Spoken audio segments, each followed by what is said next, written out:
मनुष्य एक सामाजिक प्राणी है, सोशल एनिमल है, यानी वो अकेले जिंदगी बसर नहीं कर सकता। लोगों से घुलना मिलना, उनके साथ वक्त बिताना, पार्टी करना और मिलजुल कर जश्न मनाना हमारी फितरत भी है और ज़रूरत भी। इसके विपरीत अगर कोई अकेला रहता है, लोगों से मिलता जुलता नहीं, उसके साथ वक्त बिताने वाले लोग नहीं हैं, तो इसे एक बड़ी परेशानी समझा जाता है। यही वजह है कि अकेलेपन को सज़ा के तौर पर इस्तेमाल किया जाता रहा है। लोगों को जेलों में अकेले कैद करके रखा जाता है। दिमागी तौर पर बीमार लोगों को जंजीरों से बांधकर अकेले रखा जाता है। अकेलापन इस कदर खतरनाक है कि आज तमाम देशों में अकेलेपन को बीमारी का दर्जा दिया जा रहा है। अकेलेपन से निपटने के लिए लोगों को मनोवैज्ञानिक मदद मुहैया कराई जा रही है। तो क्या वाकई अकेलापन बहुत खतरनाक है और इससे हर कीमत पर बचना चाहिए?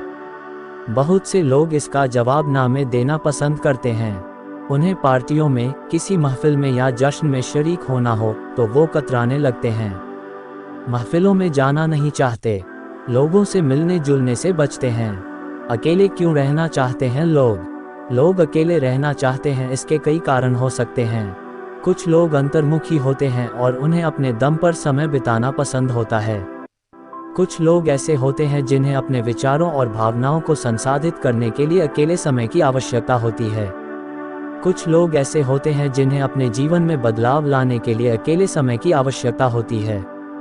और कुछ लोग ऐसे होते हैं जिन्हें बस अकेले रहना पसंद होता है। अकेले रहने से क्या हासिल होगा? ऐसे बहुत से लोग हैं जो आज अकेले रहने की वकालत करते हैं। अमरीकी लेखिका एनेली रुफ्स ने तो बाकायदा party of one, the loners manifesto के नाम से किताब लिख डाली है। वो कहती हैं कि अकेले रहने के बहुत से मज़े हैं। आप खुद पर फोकस कर पाते हैं, अपनी क्रिएटिविटी को बढ़ा पाते हैं। लोगों से मिलकर फिजूल बातें करने या झूठे हंसी मजाक में शामिल होने से बेहतर अकेले वक्त बिताना।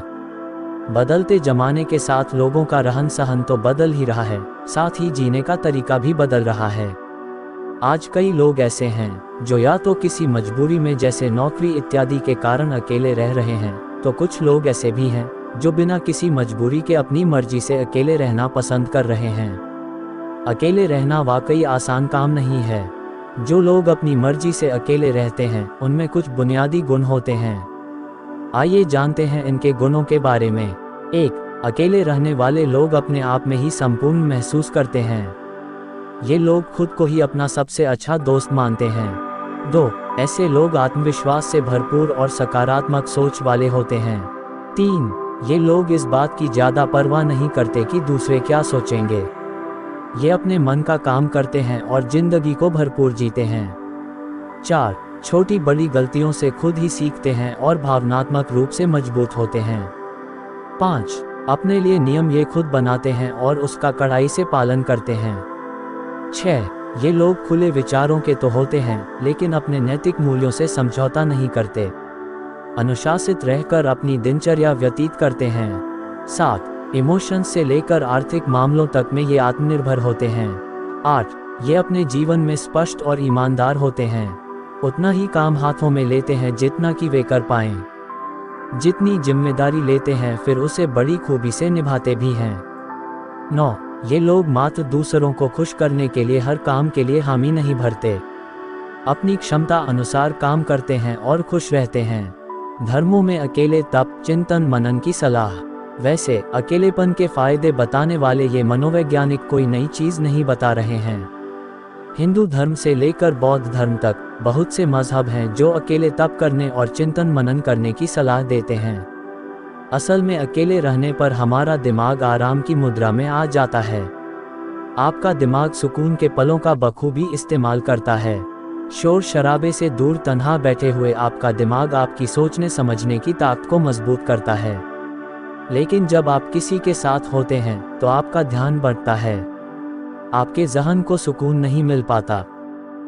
अगर अकेले रहने के इतने फायदे हैं तो इसके कुछ नुकसान भी अवश्य होंगे। चलिए अब जानते हैं अकेले रहने के क्या नुकसान हो सकते हैं। सदैव महफिलों या संगति में रहने वाले लोग अगर अकेलेपन के शिकार हो जाते हैं तो यह निश्चित तौर परेशानी की बात है। वहीं British royal college of general practitioners कहता है कि अकेलापन डायबिटीज जैसी भयानक बीमारी है।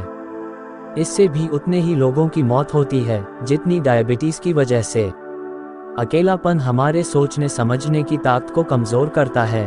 अकेला रहना हमारी अक्लमंदी पर बुरा असर डालता है। बीमारियों से लड़ने की हमारी क्षमता कम होती है। निष्कर्ष, ग्रेगरी फीस्ट कहते हैं कि लोग अगर खुद से अकेले रहना, तन्हाई में वक्त बिताना पसंद करते हैं तो ये उनके लिए ज़्यादा फायदेमंद है। अच्छा हो कि हम गिने चुने दोस्त ही बनाएं, उनके साथ ही क्वालिटी टाइम बिताएं, बनिस्बत इसके कि हम रोज़ाना पार्टियां करें, महफिलें सजाएं। बीच बीच में थोड़ा वक्त तन्हाई में बिताएं, खुद पर फोकस करें, चिंतन मनन करें। ये तालमेल बनाना हमारे लिए सबसे ज़्यादा अच्छा साबित होगा।